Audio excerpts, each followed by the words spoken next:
আসসালামু আলাইকুম ওয়া রাহমাতুল্লাহি ওয়া বারাকাতুহু।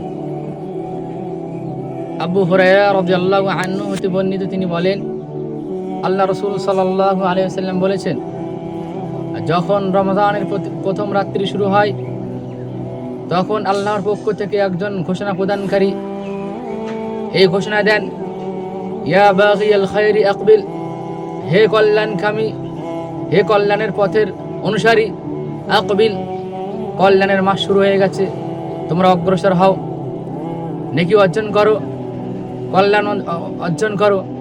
ওয়া বাগিয়াশ শাররি আকসির, হে অকল্যাণ অনুসন্ধানকারী, হে মন্দকামী, হে পাপিষ্ঠ ব্যক্তি, এবার একটু ক্ষান্ত হও, একটু বিরত রাখো। রমাদান মাস চলে এসছে, গুনাহ থেকে নিজেকে মুক্ত করে নেকির পথে পরিচালিত হও। আল্লাহ রাসূল আরও বলেন, এই রমাদান মাসে অসংখ্য জাহান্নামীদেরকে জাহান্নাম থেকে মুক্ত করা হয় এবং এটি রমাদানের প্রতি রাত্রিতে করা হয়। আসুন আমরা এই রমজান মাসকে নেকির মাস মনে করে নেকি অর্জন করি এবং গুনাহ থেকে নিজেকে মুক্ত রাখতে পারি।